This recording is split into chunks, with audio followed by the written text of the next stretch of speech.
جب سے یہ مناقشہ شروع ہوا ہے غزہ کا، جو سب سے زیادہ انٹرسٹنگ شخصیت نکل کے سامنے آئی ہے وہ امریکی صدر ہیں جو بائیڈن۔ پرسوں وائٹ ہاؤس میں یہودیوں کا مقدس تہوار ہوتا ہے ہنوکا، اس سلسلے میں ایک تقریب منعقد ہوئی تو انہوں نے کہا کہ جی میں نے تو 35 سال پہلے کہا تھا کہ ایک صہیونی ہونے کے لیے یہودی ہونا بالکل ضروری نہیں ہے، اور میں صہیونی ہوں۔ اس پہ ظاہر ہے بہت ساری تالیاں پیٹیں، اور انہوں نے کہا کہ ہم نے عہد کیا ہے کہ اسرائیل کی بقا اور سالمیت کے لیے ہر ممکن کوشش کریں گے، اور یاد رکھو اگر اسرائیل نہ ہوتا تو اس وقت بھی یہودی دنیا بھر میں غیر محفوظ ہوتے، بلا بلا بلا۔ اس کے 24 گھنٹے بعد یہی جو بائیڈن جو ہیں وہ یہ کہتے ہیں کہ یہ جو مسلسل بمباری غزہ پہ ہو رہی ہے اس کی وجہ سے اسرائیل تیزی سے عالمی حمایت کھو رہا ہے، اور نیتن یاہو کی جو حکومت ہے اسے بین گویر جیسے جو قومی سلامتی کے ایکسٹریمسٹ وزیر ہیں ان سے چھٹکارا پانا چاہیے، اس لیے کہ اس کی وجہ سے مسئلہ حل ہونے کی بجائے اور پیچیدہ ہو سکتا ہے۔ اور اس بات پہ زور دینے کے لیے جو بائیڈن نے اپنے جو قومی سلامتی کے مشیر ہیں جیک سلوان انہیں اور وزیر دفاع لائیڈ آسٹن کو ہدایت کی ہے کہ وہ تل ابیب جا کے ہماری ریزرویشنز پہ بات کریں۔ اسرائیل نے بھی لگتا ہے کہ اب تلوار کھینچ لی ہے، اور وہاں ان کے جو وزیر خارجہ ہیں ایلی کوہن انہوں نے کہا جی یہ سلامتی یہ جنرل اسمبلی کے ووٹ کے بعد کا ریئیکشن ہے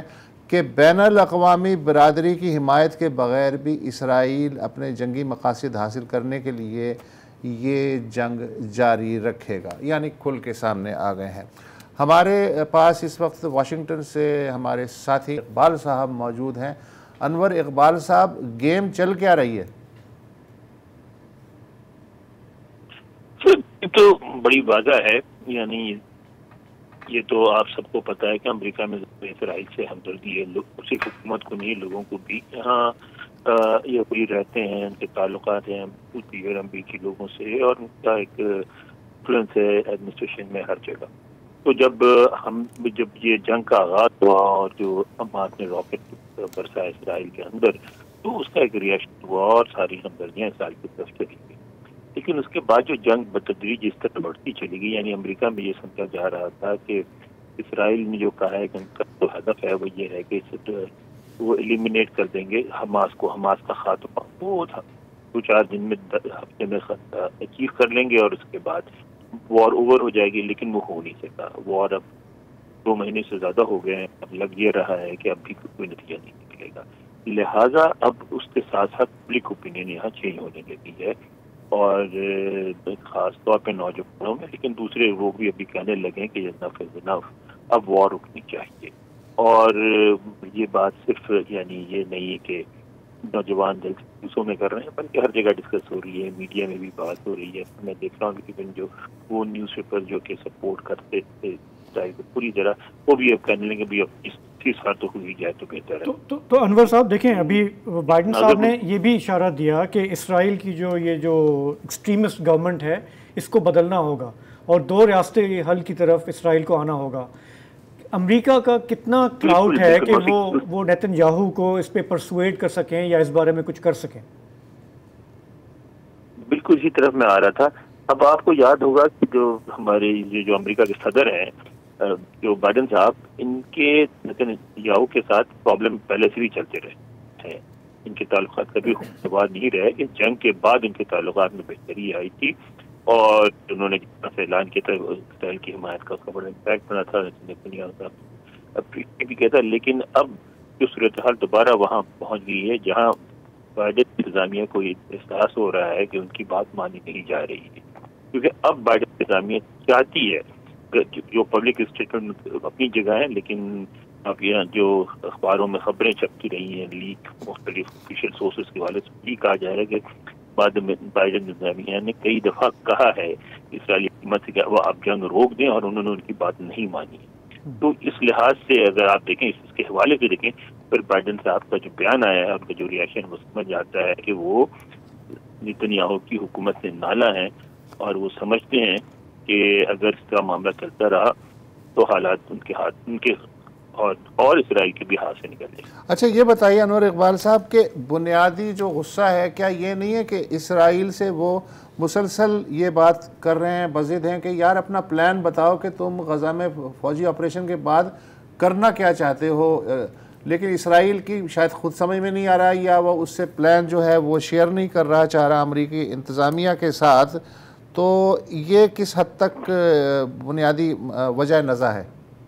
اور شرح اموات بھی جو ہیں 18,000 سے اوپر جا رہی ہیں تو وہ بھی ایک فیکٹر ہے. جی یہ بہت بڑی وجہ ہے کہ اس امریکہ میں یہ سمجھتا ہے کہ یہ دو ریاستی فارمولا ہے کہ فلسطین کی اور اسرائیل کی الگ ریاستیں ہوں، اور اسی بنیاد پر انہوں نے امن کرایا تھا. یہ سارے سلسلے میں امریکہ نے ایک رول ادا کیا اور اس کو کہتے ہیں کہ اس پہ عمل درآمد ہو. اور جو اسرائیل کی موجودہ حکومت ہے وہ بالکل نہیں چاہتی. آپ نے دیکھا جو یہ لیک آئی کہ قطر سے پیسے آتے رہے اور حماس کی انتظامیہ کو ملتے رہے غزہ میں، اس میں بھی نتنیاہو صاحب کا یہ مقصد تھا کہ اگر یہ پیسے مل گئے، وہاں خوشحالی آ گئی، لوگوں کو نوکریاں مل گئی تو لوگ دو ریاستوں کی باتیں کرنا چھوڑ دیں گے. تو لیکن بائیڈن انتظامیہ جو ہے وہ چاہتی کہ دو ریاست کی گفتگو ہوتی رہے اور اسرائیل جو ہے غزہ سے فلسطینیوں کو باہر نہ نکالے، غزہ میں پہ اپنا فوجی قبضہ جو ہے نا نہ کرے، اور جو فلسطینیوں کا بڑے پیمانے پہ انخلا نہ ہو اور دوسرے ملکوں میں نہ جائے. تو کیونکہ اگر ایسا ہوا تو پھر ان کی جو کوشش ہے کہ اسرائیل کو لارجر ایکسیپٹیبلٹی ملے، وہاں ایکسیپٹنس ملے، وہ نہیں ہوگا اور بہت سارے مسائل ہو جائیں گے. ان کو اس بات کا بھی خطرہ ہے کہ جو صورتحال ہے اس کا ایک امپیکٹ بن رہا ہے لوگوں کی سوچ پہ، جو کہ آگے چل کے امریکہ کے لیے خطرناک ہو سکتا ہے. تو اس موضوع پہ بھی بالکل واضح طور پہ اختلافات موجود ہیں. امریکہ چاہتا ہے کہ اسرائیل جو ہے نہ صرف پلان بنائے بلکہ اپنا پلان امریکی پلان کے مطابق بتائے، جبکہ جو نتنیاہو کی انتظامیہ ہے وہ اس کے لیے بالکل تیار نہیں. تو دیکھیں ایک طرف تو امداد دے رہے ہیں، پیسے بڑھا رہے ہیں، یہ سب کر رہے ہیں جو ایکشنز ہیں جس سے آپ انکریج کر رہے ہیں اسرائیل کو، لیکن اگر بند دروازوں کے پیچھے بیٹھ کے آپ ان کو یہ ایڈوائز کریں گے اور وہ سننے کے لیے تیار نہیں ہیں، کیونکہ اس وقت جو اسرائیلی گورنمنٹ ہے اس کا ایجنڈا بالکل دوسرا ہے، وہ تو بالکل فلسطینیوں کو وہاں سے نیست و نابود کر کے نکالنا چاہتے ہیں. تو ایسی سچویشن میں بائیڈن صاحب کہاں کھڑے ہوں گے؟ کیونکہ ان کی فرسٹریشن جو ہے وہ تو ریفلیکٹ کر رہی ہے، لیکن ان کے پاس پالیسی آپشن کیا ہے؟ اس لیے کہ امریکی کانگریس تو دن ہو یا رات ہو وہ تو اسرائیل کے ساتھ رہے گی. لیکن یہ تو مسئلہ ہے جس کا یہ ایک ایسا سوال ہے جس کا جواب نہیں ہے واشنگٹن میں. اس بات کو وہ سمجھتے ہیں کہ انہیں کچھ کرنا چاہیے اسرائیل کو مجبور کرنے کے لیے کہ وہ کچھ کیا کرے اور کیوں نہ کرے، لیکن ان کو ساتھ اس بات کا بھی احساس ہے کہ ان کے اپنے آپشن بہت کم ہے، کوئی ایکشن لے نہیں سکتے جیسے اسرائیل کو مجبور کر.